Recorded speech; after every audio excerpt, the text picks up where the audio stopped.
नमस्कार, मैं हूं आरती और आप देख रहे हैं वीएनएम टीवी किड्स। आज 10 अक्टूबर है और 10 अक्टूबर के दिन हर साल मनाया जाता है वर्ल्ड मेंटल हेल्थ डे। इस दिन को सेलिब्रेट करने के पीछे का एक बहुत बड़ा मकसद है। मेंटल हेल्थ को लेकर लोगों के दिमाग में जो गलतफहमियां हैं, एक उसे दूर किया जाए और इससे पीड़ित लोगों को किस तरह हम मदद कर सकते हैं, उसकी अवेयरनेस सोसाइटी में क्रिएट करी जाए। वो कहते हैं ना कि mental health is not a destination, it's a process. It's okay to say that I am not okay. हम हमेशा घबराते हैं कि हम क्यों किसी को बताएं या क्यों जताएं कि हम सही नहीं हैं, लेकिन इसमें गलत क्या है? जब तक आप मानसिक तरीके से सही नहीं फील करते, अच्छा फील नहीं करते, आप शारीरिक तरीके से भी अच्छा फील नहीं कर पाएंगे। बड़ों को तो हम ये सब चीज़ें समझाते ही रहते हैं, लेकिन जब हम बात करते हैं बच्चों की, तो बच्चों में मेंटल हेल्थ कितनी इम्पॉर्टेंट है और कितना ज़रूरी है कि उन्हें एक आउटलेट मिलना चाहिए। आज इसी टॉपिक पर चर्चा करने के लिए हमारे साथ दो एक्सपर्ट्स स्टूडियो में मौजूद हैं। आइए उनसे मुलाकात करते हैं। आपका स्टूडियो में बहुत बहुत स्वागत है। और डॉक्टर स्वाति के साथ जुड़े हैं रुचिका जैन। रुचिका जी, आपका भी बहुत बहुत स्वागत है। डॉक्टर स्वाति जो हैं, ये काउंसलर एंड टीचर हैं। पिछले 20 सालों से इस क्षेत्र में अपना योगदान दे रही हैं। मैम पीएचडी किया हुआ है इन्होंने डेवलपमेंटल साइकोलॉजी में। ये विजिटिंग फैकल्टी है एमएस यूनिवर्सिटी की, और ये काउंसलर हैं Tata institute of social sciences Mumbai के साथ, और ये हेल्थ फैसिलिटेटर भी हैं one of the leading pharma companies of India. Ma'am once again welcome to the show. Ruchika Jain जो हैं, ये काउंसलिंग एंड रिहैब साइकोलॉजिस्ट हैं और पिछले 3.5 साल से इस क्षेत्र में अपनी भूमिका निभा रही हैं। आपका भी बहुत बहुत स्वागत है। Thank you. सबसे पहले रुचिका जी आपसे जुड़ेंगे, क्योंकि हम आज बात करने वाले हैं ओवर द ईयर्स, मतलब कि अर्ली ईयर्स से लेके एडोलेसेंस तक। जब हम बात करते हैं अर्ली ईयर्स की, ऐसा कहा जाता है कि बच्चों में जो ब्रेन डेवलपमेंट है वो 80% हो जाता है बिलो 6 ईयर्स। आपका क्या कहना है उस पर? डेफिनेटली काफ़ी सारी रिसर्चेस यही बताती है कि बच्चे के बॉर्न होने से लेके 5-6 ईयर्स तक जितना ज़्यादा ब्रेन डेवलपमेंट होता है, उतना और कभी एक साथ ब्रेन डेवलपमेंट नहीं होता है जी। ऑफ कोर्स बच्चे ब्रेन सेल्स, जितने ब्रेन सेल्स होते हैं एक एडल्ट में, उसके साथ बॉर्न होते हैं, पर ये ब्रेन सेल्स के जो कनेक्शंस हैं ये अर्ली चाइल्डहुड में डेवलप हो रहे हैं with in first 6 years of life. Right. So yeah, definitely the 80 to 90% of the brain is being developed till the age of 6. Right. इसका मतलब कि जो अर्ली ईयर्स है ये बहुत ज़रूरी हैं, और इसमें जहां हम ध्यान शारीरिक डेवलपमेंट पे देते हैं, फिजिकल डेवलपमेंट में, उतना ही ध्यान हमें मेंटल डेवलपमेंट पे भी देना चाहिए। डेफिनेटली जी। अब बात करते हैं स्वाति मैम से। स्वाति मैम, जब हम बात करते हैं प्री टीन्स की या टीन एज की या एडोलेसेंस की, तो कहा जाता है कि ये एक बच्चे की ज़िंदगी के बहुत ही इम्पोर्टेंट ईयर्स हैं। क्या कहेंगे आप उस पर? डेफिनेटली, क्योंकि बहुत सारा लाइफ का जो फाउंडेशन है, बेसिस है about the future adult life, इसका जो फ्रेमवर्क है जी, वो बिल्ड होना शुरू हो जाता है इन द एडोलेसेंट स्टेज। जी। So I agree with you कि ये जो पीरियड है लाइफ का, वो बहुत ही महत्वपूर्ण है हमारे जीवन का। जी। इम्पॉर्टेंट भी है, क्योंकि आई थिंक अगर हम बच्चों को पहली अर्ली ईयर्स से ही इस तरह के एक्सपीरियंसेस देते रहें जो पॉजिटिव हैं और जो जिन्हें एक स्पेस मिलती है एक्सप्रेशन की, तो आई थिंक वो बच्चे जो हैं वो लंबे समय तक बहुत ही अच्छा पॉजिटिव रिस्पॉन्स देते हैं, फिजिकली और मेंटली अच्छे से डेवलप होते हैं। तो I think that is very important. Ruchika ji, आपसे मेरा दूसरा सवाल ये है कि जब हम बात करते हैं पहले 6 सालों की और मानसिक हेल्थ की, जब हम बात करते हैं मेंटल हेल्थ की, तो एग्जैक्टली इन 6 सालों में मेंटल डेवलपमेंट किस तरह का होता है? अगर आप थोड़ा सा उससे हमें या हमारी ऑडियंस को बता सकें। या राइट। जैसे कि मैंने कहा कि ये जो कनेक्शंस है, ये जो ब्रेन सेल्स के जो कनेक्शंस है, न्यूरल डेवलपमेंट, न्यूरल पाथवेज जो क्रिएट हो रहे हैं, ये सारे इनिशियल फर्स्ट 6 years में होते हैं. And you know all the experiences that a child is having in that time, positive negative, is creating those pathways, and those pathways are gonna lead his further life. आगे के experiences कैसे होंगे, आगे के experiences का you know response कैसा होगा, वो इन pathways पे depend करता है. Also child academically and in other areas of life कैसे परफॉर्म करता है, वो सब भी इन सब ईयर्स पे डिपेंड करता है. So yes, okay. सो इस तरह का मेंटल डेवलपमेंट बच्चों में देखा जाता है पहले 6 सालों में. अगर हम बात करते हैं कि as a parent, for example मुझे अपने बच्चे को अच्छी मेंटल हेल्थ देनी है, तो ऐसे कौन से एक्सपीरियंसेस हैं, ऐसी कौन सी चीज़ें हैं जिसका मुझे ध्यान रखना चाहिए ताकि वो जो भी मैं अपने बच्चे को देना चाहती हूँ, जो अनुभव दे रही हूँ मैं, वो डायरेक्टली हो या इनडायरेक्टली हो, पर एक अच्छा इम्पैक्ट क्रिएट करे उसकी ग्रोथ पे. तो वो क्या चीज़ें एज अ पेरेंट मुझे ध्यान रखनी चाहिए? I personally say from my experience that a parent should keep a balance, you know, not too much safety to the child, but not too much harshness towards the child. Yes. So ऐसा नहीं है कि मैं मेरे बच्चे को बिल्कुल negative experience होने ही नहीं दूंगा, मेरी लाइफ में कुछ भी चल रहा है. No, that is not what I would prefer telling to the parent. But yes, give him like really balanced type of authentic experiences with which can come out with positive experience. Yes, that yes, we are facing this problem, but you know we can have a good time in that and things like that. So you know, not hiding things from the child, but not really exposing everything. Age appropriate exposure के साथ हम बच्चे के साथ deal कर सकते हैं. Swati ma'am, आप इसमें कुछ ऐड करना चाहेंगी? What I feel is that for young kids, you know, for the age group जो हम रुचिका मैम के साथ बात कर रहे हैं, for those age group parents भी एक नया अनुभव कर रहे हैं जी बच्चों के साथ. लाइक ऐसा नहीं है कि हम पेरेंट्स बन गए तो we know everything. So we should take it easy, you know, जब हम पेरेंटिंग कर रहे हैं, क्योंकि हम भी साथ साथ एज अ पेरेंट सीख रहे हैं, तो ज्यादा अपेक्षाएं बच्चों के पास रखना उनकी मेंटल हेल्थ को डिस्टर्ब कर सकता है.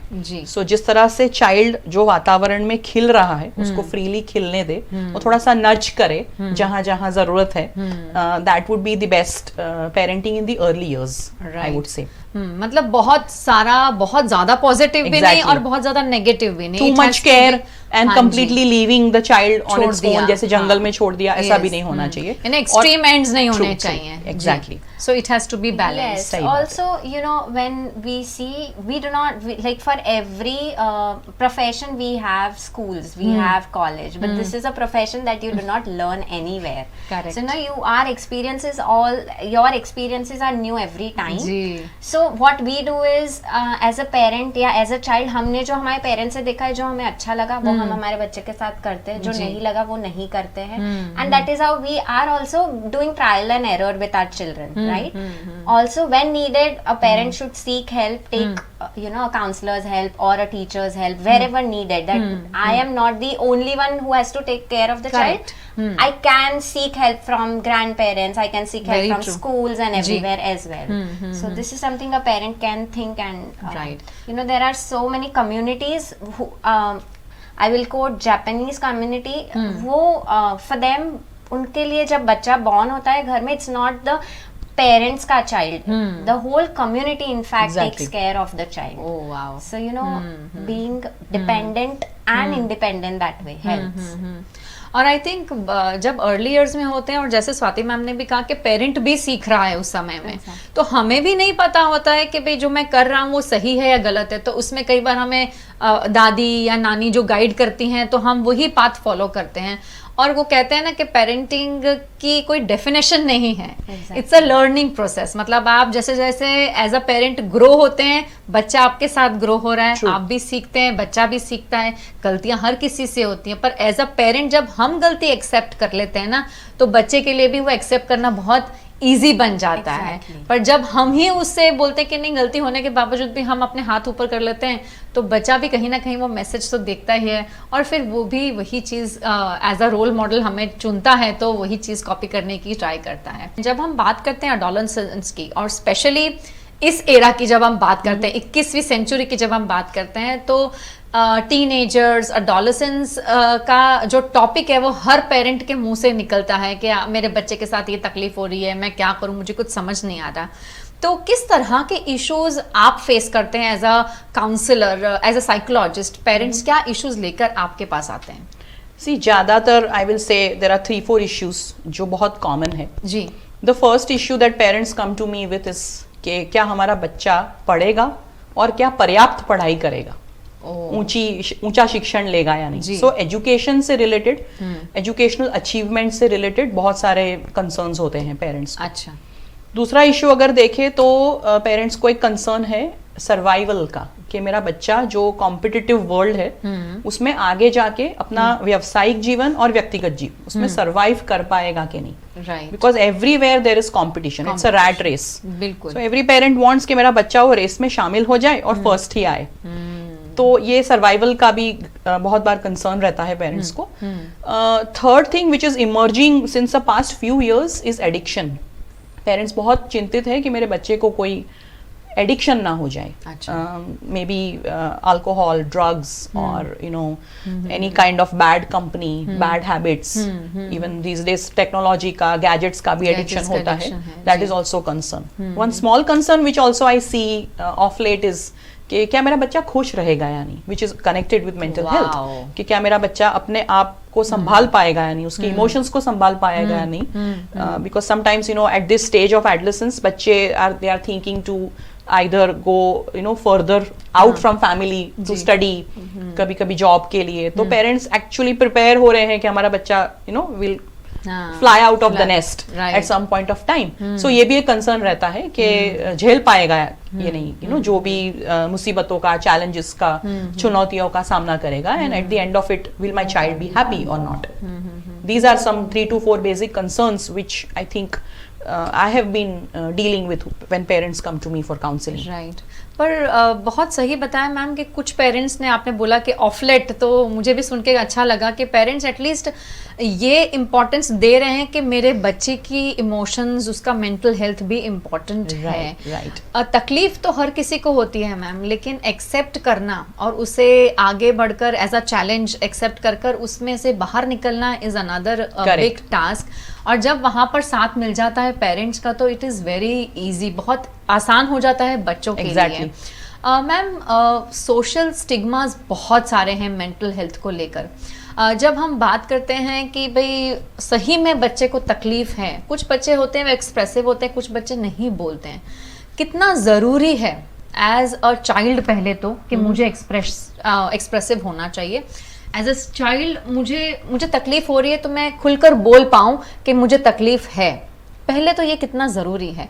और दूसरा कि अगर बच्चा बोल रहा है या नहीं बोल रहा है तो कितना ज़रूरी है एज अ पेरेंट ऐसे कौन से इंडिकेशंस उनको मिल जाएं जिससे वो समझें कि सही में बच्चे को तकलीफ है और यहाँ पे एक्सपर्ट की ज़रूरत है। Right. See as you are talking about expression कि कितना ज़रूरी है, I feel it we can put it at number 1 जी for not only a child, लेकिन किसी भी इंसान के लिए एक निर्भय वातावरण में कुछ भी एक्सप्रेस कर पाना बहुत जरूरी है as a human being, I would say. So अगर मैं जाके अपने पेरेंट को कहता हूँ कि मैं फेल हो गया हूँ या मुझसे गलती हो गई जी, तो उसका रिएक्शन क्या आने वाला है, उसके भय से शायद मैं कुछ भी एक्सप्रेस करने से रुक जाऊं, मैं ना करूं। अगर ऐसा हमारा घर का, सोसाइटी का वातावरण है, स्कूल का अगर एटमॉस्फेयर ऐसा है, तो nobody will be ever able to express. तब बच्चे झूठ बोलना सीखेंगे, मन में रखना सीखेंगे, as a result of which they would fear the circumstance and also be a victim of poor mental health. So expression की जो प्लेटफॉर्म है, एक्सप्रेशन का जो मैं कहूँगी नॉट परमिशन, लेकिन जो एटमॉस्फेयर, जो फ्री एटमॉस्फेयर हमें क्रिएट करना चाहिए एज फैमिलीज, एज सोसाइटीज, उसकी बहुत ज़रूरत है, और वो नहीं है इसलिए स्टिग्मा होता है जी। हम लोग नॉर्मलसी को लेके इतना सेलिब्रेट करते हैं कि हम जब भी कोई नॉर्मल स्टैंडर्ड से जरा हट जाता है तो हमें लगता है वो एबनॉर्मल है। एक्चुअली एक पूरा एक कॉन्टिन्यूम देखे तो ऐसा नहीं है कि it is like black and white, we are all shades of grey जी। So I may get up in the morning one day and not feel good about myself. Tomorrow morning I might feel very good. And this cardiogram is actually what life is all about. Correct. I cannot be happy, achieving number one all the time as a child. बिल्कुल सही है. So this is an essential thing जो हमारे society में, families में होना चाहिए, जो अनफॉर्चुनेटली नहीं है। बहुत सारी ऐसी चीजों को नजरअंदाज किया जाता है कि आज मुझे पढ़ने का मन नहीं कर रहा है, कि मुझे ये सब्जेक्ट अच्छा नहीं लगता है। अगर मैं कहूँ मुझे मैथ्स अच्छा नहीं लगता है, साइंस अच्छा नहीं लगता है, so they are helping me succeed in life. So I can not even I dare not say that I don't like this. This is the atmosphere. And I forgot the second question which you asked me. The second one is कि how important it is for the parent कि अगर ऐसी कौन सी signs या symptoms हैं जिससे देखकर उन्हें समझ में आ जाए कि भाई हाँ मेरे बच्चे को mental health issue है और मुझे expert की help लेनी चाहिए, क्योंकि हर parent को इससे deal करना आता हो वो जरूरी नहीं है।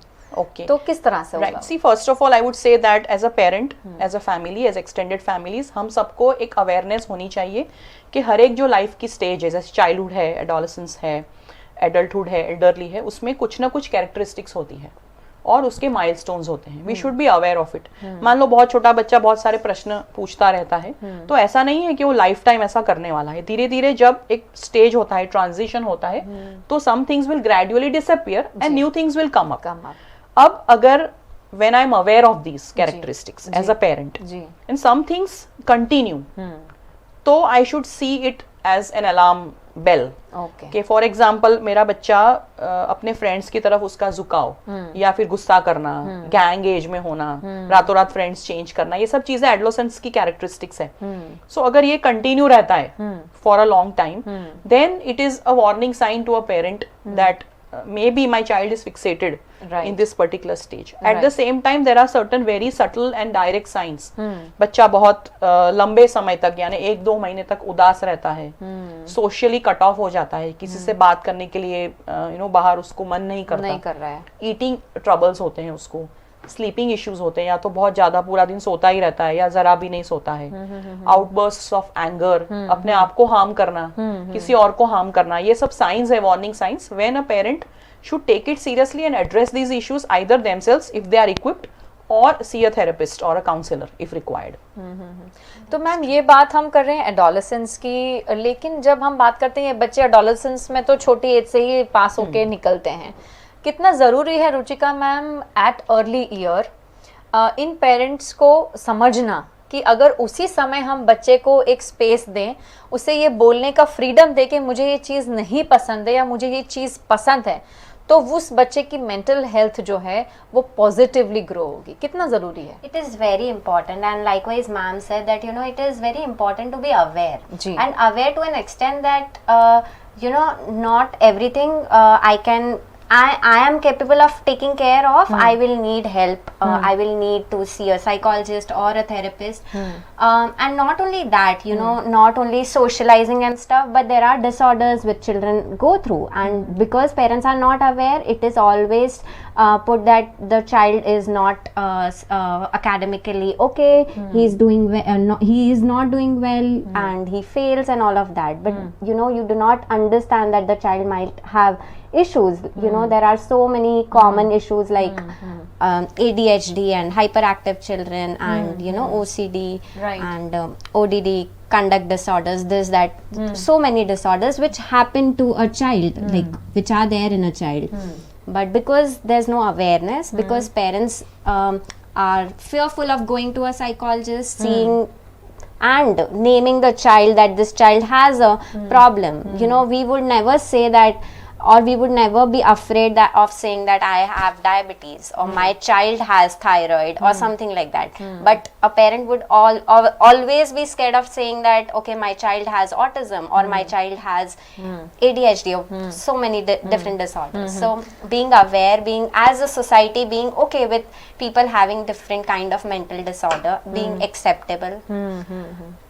तो ये सारी चीजें हमें ध्यान रखनी चाहिए। अगर ये सब स्पेस मिलता है एज अ चाइल्ड हमें, तो हमारी जर्नी मतलब एज अ पेरेंट भी हमारी स्मूथ हो जाती है, क्योंकि हम एक्सेप्ट कर लेते हैं कि हमारा बच्चा ऐसा है, और आई थिंक कुछ समय के बाद अगर उनके साथ काम किया जाए मैम, तो वो बच्चा इसमें से बाहर भी निकल सकता है ना, तो वो बहुत इजी बन जाता from होगा। the illness, yes. Yes. From the disorder, you cannot take out the child. I mean, Right. disorders cannot be taken हाँ, out. not from disorder, Manageable, right. like diabetes, हाँ जी। you manage diabetes. You ji. cannot remove Yeah. diabetes. Ji. But a fever that can be removed. I mean, Right. you know, that can be worked on. Right, So that right. way, illness.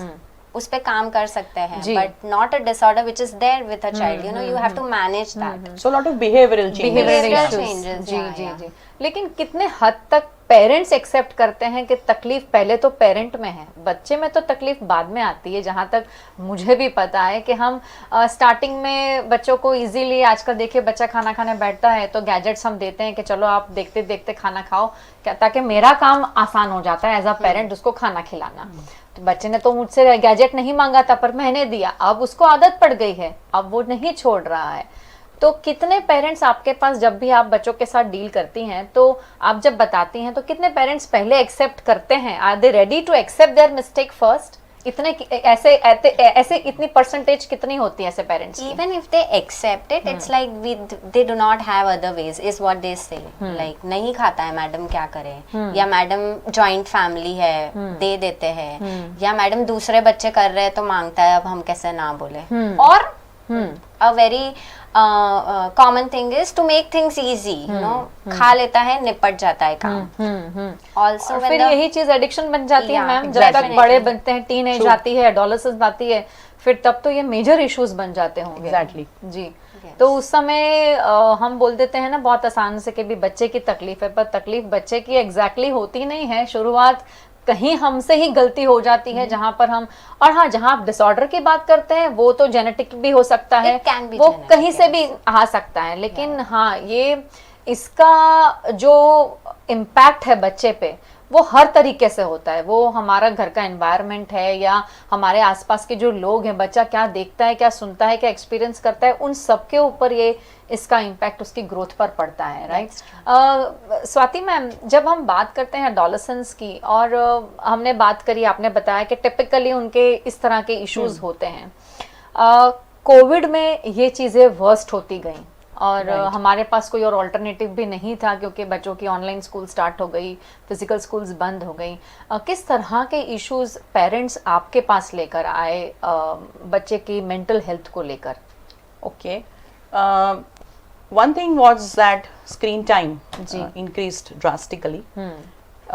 जैसे आप online teaching की बात कर रहे हो, तो बच्चा online पढ़ाई कर रहा है, वी डोंट नो कि सच में पढ़ाई कर रहा है या गेम खेल रहा है। और viewing of web series like Netflix, Amazon prime के ऊपर ये सब भी बढ़ गया। एट द सेम टाइम क्योंकि बाहर जाने के एक्सपीरियंसेस कम हो गए, so lot of children also came with behavioural issues like feeling sad, extremely angry, depressed, low, you know, throwing temper tantrums on parents कि मुझे बाहर जाना है। So ये सब issues during the lockdown बढ़ गए। During the lockdown हमारे पास एक fear था और एक situation थी कि हम बाहर नहीं जा सकते थे, तो वहाँ पे watching the screen was normal। सब complacent हो गए, lazy हो गए, you know, कि ऐसा ही चलने वाला है। हम धीरे धीरे बाहर आ रहे थे और second wave आया, तो ऐसा लगा कि ये तो वही बहुत लंबा चलने वाला है। अब जब धीरे धीरे चीजें खुलने लगी है, so people are not able to accept कि अब ये, you know, we are back on the track and we have to, you know, focus on our goal, education, anything that is important. So अभी जो समय है उसमें लोगों को उसी कंफर्ट जोन में रहना है, बच्चों को स्पेशली। और यू नो एडोलेसेंस को लग रहा है, यू नो, बहुत सारे बच्चे मुझे ऐसा कहते हैं, हमें तो लगा हमारी एग्जाम ही नहीं होगी, तो हमें तो लगा हमारा सिलेबस काट देंगे, तो हमने पढ़ाई नहीं की। बाकी सबका तो सिलेबस काटा, हमारा तो कम नहीं किया, हमको तो डबल। अभी सबको कुछ लोग तो एग्जाम के बिना निकल गए, हमको तो पढ़ना पड़ेगा। सो ये पढ़ना पड़ेगा ऐसा, you know, it's being looked upon as a burden now because of the 1.5 years जो हमने ऐसा बिताया, जहाँ पे वो घर में बैठ के कुछ ना करना को नॉर्मल समझ में यू नो समझ लिया लोगों ने। So you know these kinds of things about being addicted to the screen, getting angry, you know, eating a lot, not exercising, उससे ओबेसिटी होने लगी, यू नो, बच्चों को, और ऐसा एक लेजी एटीट्यूड हो गया कि अभी ऐसे ही चलने वाला है। And now that things are okay, parents are finding it very difficult, क्योंकि पेरेंट्स ने भी यही किया है ये समय में। जी। जैसे आपने कहा कि एक आदर्श जो रोल मॉडल है, जी। तो हमने भी यही किया एज पेरेंट्स कि हमारे पास कुछ था नहीं, तो सबसे ज्यादा नेटफ्लिक्स का बिजनेस इसी समय में बढ़ा है। जी। तो when I am myself watching the screen, how do I tell my child that you don't watch it? Not, If I'm eating ice cream and I tell the child तुम्हारे लिए अच्छा नहीं है, मैं खा सकता हूँ, how convincing it is? It is not at all convincing. बिल्कुल सही है। So this is, these are the issues that have come up during the pandemic. The pandemic. Yes. Ma'am, आपने कुछ ऐसा एक्सपीरियंस किया, आपके पास कुछ ऐसे पेरेंट्स आए कि पेंडेमिक में छोटे बच्चों को लेकर किस तरह के इश्यूज आपके पास आए as a concern? For me, it was more of that so basically they're not able to meet their friends and all. These young children also, because they're not able to see their age people. So what I understand of nursery schooling and all is, back in times we did not have nursery and all, because we used to live in joint families. You used to have that age group around you. ठीक है? अब schools है क्योंकि you do not see those kind of people around you, so then you go to school 4 hours, you are with your age people. So and now because these children घर में 5 adult, nobody like them, nobody this tiny and so उनके साथ बैठ के खेलने वाला कोई नहीं है ऐसा। yeah. Ji. So that lack in a child creates a lot of troublesome problems. So basically as psychologists हम believe करते हैं कि no attention, so bad attention is better than no attention. तो पेरेंट बिल्कुल अटेंशन ना दे तो मैं bad तरीके से तो अटेंशन ले लूं, so all those behavioral problems. Ji ji ji ji. Right. So अच्छे तो बच्चों को समझ नहीं आता है कि भाई मैं जो कर रहा हूँ उससे मुझे सही मिलेगा या गलत मिलेगा, पर अटेंशन मिल रहा है। अटेंशन मिल रहा है, हाँ, तो उसके लिए तो वही इम्पोर्टेंट है। बिल्कुल। So पेरेंट्स अच्छी चीजों में तो कम ही अप्रिशिएट करते हैं। ऐसे आपके पास कुछ पेरेंट्स आए कि भाई अब स्कूल्स तो ऑनलाइन हो गई, हम तो हमारे बच्चों को स्क्रीन नहीं देना चाहते हैं, तो मैडम नहीं पढ़ाएंगे तो चलेगा क्या? ऐसा कभी कोई कंसर्न आया आपके पास? नो नहीं, ऐसे कोई पेरेंट्स नहीं आए, कोई काउंसलिंग सेशन के लिए आए हों? और कई तो हमने तो खुद एक्चुअली हमारे पास तो आते हैं पेरेंट्स, सो वी नो 1.5 साल से 2 साल से बच्चे स्कूल ही नहीं गए हैं, ऑनलाइन भी नहीं गए, फिजिकल तो बंद ही था, ऑनलाइन भी नहीं स्कूलिंग किया है। Now they are in junior KG, अब कोई बच्चा सीनियर केजी में है। अब दैट वे यस, जिन बच्चों ने स्कूल चालू ही नहीं किया था उन्होंने नहीं किया due to lot of problems, parents are also facing financial issues and all of that, so all of that and then के ये पढ़ाई तो हम घर पे करा देंगे ना, आगे बच्चे को आगे की क्लास में बिठा देंगे, क्यों स्क्रीन टाइम देना है, ये है and things. But UNICEF has also said that for good और for bad world has gone to the digitalization, digital world जो 10 साल बाद हो सकता था वो पहले हो गया। So you slowly will have to accept that this has happened and parents are also acceptance जरूरी है, क्योंकि हमें कहाँ पता था कि ऐसा कुछ होने वाला है। कोविड-19 आएगा, इतना लंबे समय तक चलेगा, ये तो हम में से किसी को भी नहीं पता था। हमने तो बहुत रिलैक्सिंग ले लिया कि 2-3 महीने में खत्म हो जाएगा, पर अब 1.5-2 साल होने वाला है, पर ये चीज अभी भी यहाँ ही है। सो आई थिंक कुछ ना करने से अगर थोड़ा भी अगर एक्सपीरियंस बच्चों को दे दिया जाए तो उसमें कोई हानि नहीं है। In fact I have seen lot of positive things from parents wherever, like my relatives and this and that, के कुछ नहीं से ये बेटर है, एटलीस्ट वो प्रोडक्टिव टाइम जा रहा है। एंड बाकी क्या करते हैं, स्क्रॉल करते रहते, पसंद नहीं आया पेशेंस बच्चों में कम हो गया है, पसंद नहीं आया पॉज किया, आगे बढ़ गए। जी 2-year child, 1.5-year-old child will also know कैसे फॉरवर्ड करना है, कैसे क्या करना है। So at least that is productive while they are actually और एक रूटीन, क्योंकि घर पर रह के किसी का भी रूटीन सही ना था, चाहे वो पेरेंट हो चाहे वो बच्चे हो, सबका रूटीन डिस्टर्ब था। खाने का टाइम अलग, सोने का टाइम अलग, बार बार भूख लगना, इतनी बार ब्रेक्स लेना, तो ये सब चीज़ों से बच्चे के रूटीन्स तो बहुत डिस्टर्ब हो गए। हमने काफ़ी सारे सेशंस ऐसे भी किए जहाँ पर बीच बीच में जब आ रहा था कि अब स्कूल खुलेगी, तो वी वर टेलिंग पेरेंट्स कि उनको रूटीन में रखिए आप, क्योंकि जैसे ही स्कूल खुलेगा, जैसे स्वाति मैम ने बताया कि एक्सेप्ट करने को ही तैयार नहीं है, कि भाई क्यों जाना पड़ेगा स्कूल, क्यों स्कूल जाएंगे तो एग्जाम लिख कर देनी पड़ेगी, जो हम डिजिटल दे रहे थे कि भाई MCQ फट हो रहे थे, वहां जाएंगे तो लिखना पड़ेगा पेपर, लिखने की तो आदत ही छूट गई है हमारी।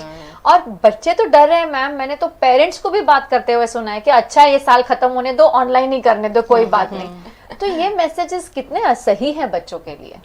Not good. I think it is dangerous to an extent, और इसकी असर हमें अभी नहीं फ्यूचर में दिखेगी.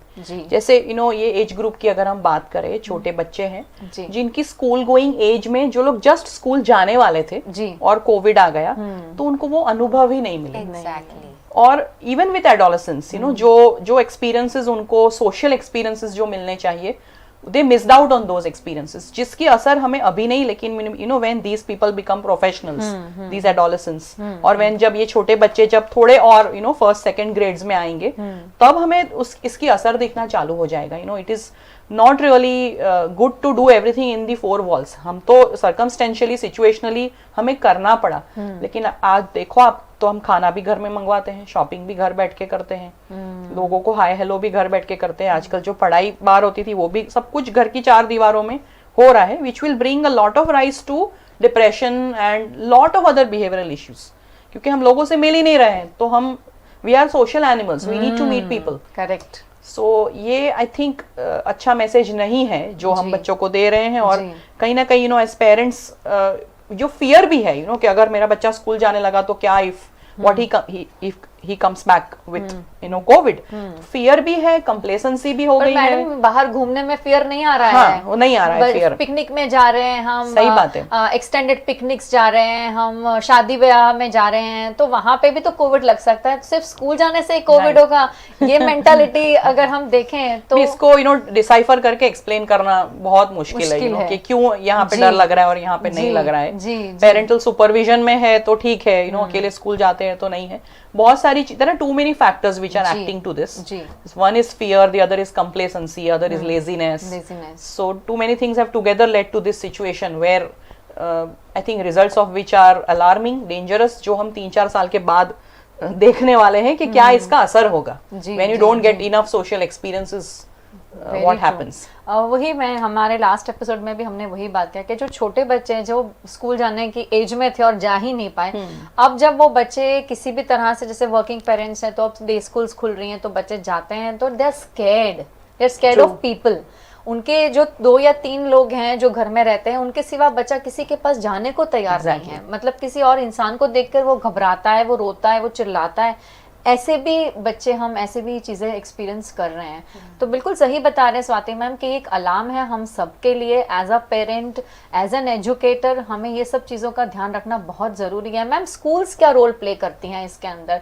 हमने पेरेंट्स की बात की, बच्चों की बात की, पर जब एज अ स्कूल, जब वो बच्चा मेरे स्कूल का हिस्सा है, तो मैं एज एन एजुकेटर या मैं एज अ स्कूल आइडेंटिटी, क्या रोल मेरा होना चाहिए पेरेंट को हेल्प करने के लिए या पेरेंट को समझाने के लिए कि इट्स ओके, आपके बच्चे को तकलीफ है, तो किस डायरेक्शन में मुझे उस पेरेंट को भेजना चाहिए या उसको हेल्प करना चाहिए? Okay, see again I will say that as a society, school, family, religious institutes, ये सब एक हिस्सा है. We are all a team. जी. तो school, first of all it is essential कि हम, जो बच्चे हमें लगता है कि they are suffering from any mental problem, उन्हें we accept them, number 1, and we see them as our responsibility as teachers or as other educators. We see them as our responsibility that we should provide them with those things जो उनकी gaps को fill करे. जी. तो parents को help इस तरह से कर सकते हैं, पेरेंट टीचर्स एसोसिएशंस होते हैं जहाँ पे पेरेंट्स को स्कूल एक ऐसा एक ऐसा एश्योरेंस दे सकते हैं that we will together take care of this situation. It's a team work which we are supposed to work. ऐसा नहीं है कि बच्चों को स्कूल में डाल दिया तो अब टीचर्स की रिस्पॉन्सिबिलिटी है, या फिर आपका बच्चा इस पर्टिकुलर सिचुएशन से पीड़ित है तो ये आपका प्रॉब्लम है. ऐसा नहीं है. We have to work together as a team. So schools का भी बहुत, टीचर्स का, एजुकेटर्स का बहुत ही महत्वपूर्ण रोल है. At the same time I will say that दुनिया में ऐसा कोई भी नहीं है जो कंप्लीटली हैप्पी है और मेंटली हेल्दी है. Nobody, I will say. जी. एंड ऐसा कोई भी नहीं है जो कंप्लीटली अनहैप्पी है. So when as a teacher, suppose if I am looking at a child जो कोई भी बिहेवियरल इश्यू या इमोशनल इश्यू से सफर कर रहा है, वो उसकी एज, उसका लेवल, उसके पास जो अवेलेबल रिसोर्सेज है, as a teacher मुझे लगेगा he is in problem, but at my level as a teacher I might also be suffering from some emotional issue Right. which that child doesn't know. No. So as a teacher मुझे लगता है कि मैं क्योंकि इससे बड़ी हूँ, मैं इसकी शिक्षिका हूँ, तो मेरी ये रिस्पॉन्सिबिलिटी हो जाती है to take care of this child, but मेरी ये भी रिस्पॉन्सिबिलिटी है कि मैं अपना खुद का मेंटल हेल्थ भी आइडेंटिफाई करूँ and take care of myself. हम I will say हम एक दूसरे के पूरक है, we complete each other. Correct. Even if we are at different age groups or even we are at different levels, whether we are a parent or whether we are an educational institute. So school has I think a very crucial role to play because that is the place where apart from education बहुत सारे और experiences बच्चों को मिलते हैं जो घर पे नहीं मिल सकते, which are different. So I will say that they can do a lot to help the child promote their positive well-being. Right. A lot can be Ruchika ji done. आप क्या ऐड करेंगे इसमें? Exactly what ma'am said, and to create an environment in the school which normalizes all the behavior, ये normal है is nothing actually for children. So normalize every behavior, normalize every child, and to accept it. And also when we say that parent and teacher should work hand in hand, काफी बार ये होता है कि parents are against कि ये बच्चा is not behaving this that, and then all the other parents are on this particular child this that. Those things should be avoided. As a parent should understand. As teachers, you should take care of those things. So that way a school can help. बिल्कुल सही बता रहे हैं आप. child. और I think it is as a parent it is my responsibility also to understand कि भाई मेरा बच्चा भी हर समय सही हो वो सही नहीं है. गलती मेरे बच्चे की भी तो हो सकती है ना. हमेशा कुछ भी अगर ऐसा कुछ होता है तो जैसे आपने बोला कि एक बच्चा बेचारा नॉर्मल है जो लेबल हो जाता है कि अच्छा उनके क्लास में ऐसा बच्चा है उसी की वजह से इसके बिहेवियर में चेंजेस आ रहे हैं. But it is not like that. बेचारा उस बच्चे के साथ इसका बातचीत भी नहीं हो रही होगी लेकिन असर आ रहा है. तो as a parent we should also understand, reflect करें पहले तो कि हमारे घर में क्या हो रहा है, हमारे घर में क्या चेंजेस हो रहे हैं, हम बच्चे के साथ कैसे बात कर रहे हैं, हमारे घर के लोग परिवार वाले बच्चे के साथ क्या बिहेव करें, बच्चा क्या चीजें देख रहा है दिन में, उसके रूटीन में कौन से लोगों को मिल रहा है. अगर हम ये सब चीजों पर रिफ्लेक्ट करें, पहले अपने आप को देखें, फिर बच्चे को जाने और फिर किसी के ऊपर उंगली उठाएं, तो I think that makes more sense. क्योंकि वो बच्चा चाहे थोड़ा सा अलग है पर उसने कोई पाप तो नहीं किया है ना. We always label. I think this is a very बहुत ही दुख लगता है जब कई बार ऐसे बच्चों को लेबल कर दिया जाता है हर छोटी चीज के लिए, बेचारे उसने कुछ किया भी ना हो तब भी. And this has implications. Ji. When a child is labeled in school, you don't know कि जब बड़े हो के कोई mischief monger या फिर कोई notorious element बन जाता है सोसाइटी में, शायद उसको उसके स्कूल लाइफ में ऐसे कोई अनुभव हुए हैं जिसकी वजह से सारी चीजें अब बाहर आ रही हैं. Like a vent, Exactly. Taking revenge of मेरे साथ जो किया उसका बच्चा indirectly बदला लेना चाहता है. Exactly. I was mentioning this to somebody yesterday. Hurt people hurt others. Exactly. And so it's like this saying, an eye for an eye makes the whole world go blind. Right. So if you ask me, for example, I was for a long time inferiority complex से मैं suffer कर रही थी, about the color of my skin. So maybe during my childhood I might have had such experiences school में. मुझे याद नहीं है लेकिन स्कूल में extended family में जहाँ पे मुझे ऐसा फील कराया गया कि डार्क स्किन नहीं होनी चाहिए. तो जब हम बड़े होते हैं, जब बच्चे बड़े होते हैं, ये सब it's a baggage which they carry. फिर भले इंफीरियोरिटी कॉम्प्लेक्स हो, सुपीरियोरिटी कॉम्प्लेक्स हो, ये सब बैगेज हम लेके कैरी करते हैं. We are a product of our past. So whatever you instil in the child, whether you do it mindfully, indirectly, it is going to affect the child. हाँ जी, एक बहुत बड़ा रोल प्ले करती है. सही बात है. क्या संदेश देना चाहेंगे हमारी ऑडियंस को? कि मैं कहना चाहूंगी कि मेंटल हेल्थ सिर्फ एडोलेसेंस का इश्यू नहीं है. I will say it is an issue और इट इज समथिंग जो विश्व भर में every individual has to take care of their own mental health. बिल्कुल. अगर हम डेटा निकाले WHO का, तो 1 in every 6th person is an adolescent. और करीब 14-15 ईयर्स के आसपास पुअर मेंटल हेल्थ के इश्यूज शुरू होते हैं जिन्हें सही समय पे डिटेक्ट करके प्रिवेंट करना जरूरी है. Now the message which I would like to give to the society or the people is that ये सिर्फ पेरेंट्स की जिम्मेदारी नहीं है. This is the responsibility of family, school, society at large and also the state, हमें सबको मिलके एक बच्चे को ऐसे अनुभव प्रोवाइड करने हैं जो प्रमोट करे पॉजिटिव मेंटल हेल्थ और at the same time prevent करे पुअर मेंटल हेल्थ। वातावरण को हम ऐसा कंड्यूसिव बनाए कि बच्चे कोई भी प्रकार की क्राइसिस सिचुएशन को हैंडल कर पाए इंडिपेंडेंटली, किसी को ब्लेम किए बिना, और अपने इमोशंस को रेगुलेट कर पाए। This is the most important thing, that am I able to solve my own problem? Am I able to take decisions? Am I able to give an opinion? Correct. क्या मैं दूसरों के opinion को respect करता हूँ? अगर मैं एक एग्जाम्पल शेयर करूँ तो कुछ दिन पहले मैं एक शॉप में गई और वहां पे एक छोटा सा बच्चा मास्क पहने बिना कुछ खरीदने आया था। तो मुझे गुस्सा आ गया, मैंने उसको डांट दिया कि मास्क पहन के आओ, जाओ, मास्क पहने बिना क्यों आया, you know. So he went running and he came back with a mask. अब you know as a member of the society मेरी जिम्मेदारी है कि मैं उसको प्रेस करूं कि वेरी गुड बेटा, आपने बहुत अच्छा किया, आपने एक योगदान दिया to stop spreading the virus, I am very proud of you, जो मैंने किया। अगर मैंने वो नहीं किया होता और ऐसे सिर्फ गुस्से में देखा होता, हाँ ठीक है मास्क पहन के आया, तो शायद मुझसे डर के तो मास्क पहन के आया, लेकिन फिर वो नहीं पहनता, उसको लगता कि अभी तो मैं ये नहीं करूंगा। मैं उसके लिए स्ट्रेंजर थी। तो एज अ स्ट्रेंजर भी हमारी जिम्मेदारी बनती है कि हम जो भी बच्चे को मिले देखे उसको कहीं ना कहीं ऐसा कभी फील ना कराए that you know we are here to bash you और you are my enemy, those kind of thing. It is everybody's responsibility to see to it that children of our world, children and youth are the future of not only the country but the whole world. Correct. So हर किसी की जिम्मेदारी है कि उनकी positive mental health को हम promote करें और प्रिवेंट करें कि उनके साथ कुछ गलत ना हो इमोशनली। वेरी ट्रू, बहुत सही मैसेज है। हर बच्चा हमारा बच्चा है ये सोचकर, देश का बच्चा है ये सोचकर अगर हम एड्रेस करें तो it's a responsibility of everybody. हाँ जी रुचिका जी, आप क्या मैसेज देना चाहेंगे? सो बेसिकली मेंटल हेल्थ सिर्फ ये नहीं है कि मेंटल इलनेस नहीं है तो तुम मेंटली हेल्दी हो, you know, it is a lot more than that. Your wellbeing, complete wellbeing is mental health. So really really take care of it, you know, your psychological health, socially आप कैसे, emotionally कैसे है। Ma'am ने जैसे बोला emotional regulation पे work करो, emotional control नहीं। We always tell the child control कर, रोना नहीं कंट्रोल करो, एंगर कंट्रोल करो, regulate, instead regulate those emotions, teach the child. He is not gonna know, she's not gonna know how to do that, teach that. And for that teaching you will have to know that. So you know, work on yourself so that you'll be able to give a good life to the child. Absolutely. और as a parent हम भी बोल देना कि आज मुझे भी अच्छा नहीं लग रहा है, आज मुझे ठीक नहीं लग रहा है, मैं सैड हूँ आज।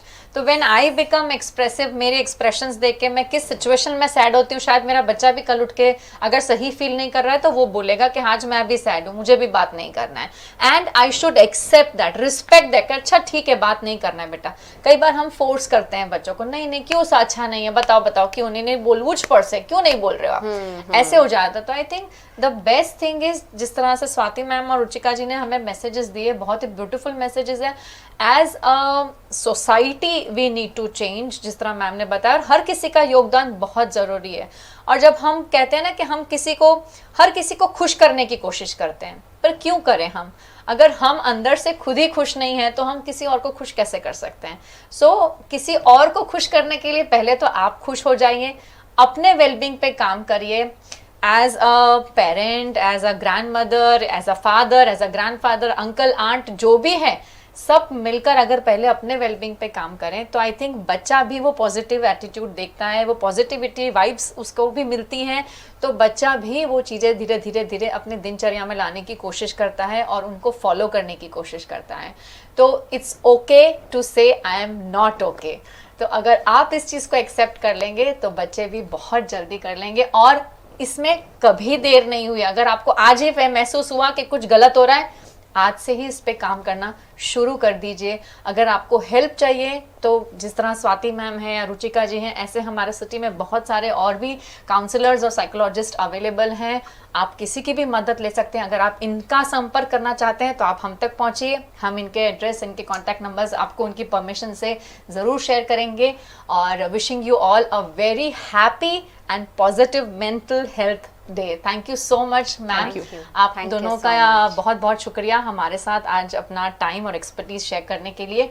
VNM TV kids YouTube channel को अगर आपने सब्सक्राइब नहीं किया है तो प्लीज़ कर लीजिए, इसे लाइक करिए, शेयर करिए और ज़्यादा से ज़्यादा शेयर करने की कोशिश कीजिए ताकि यहाँ पे आने वाली सारी जितनी भी इंफॉर्मेशन है उससे आप अप टू डेट रहें। अब अगले हफ्ते आपसे फिर मुलाकात होगी, तब तक के लिए नमस्कार।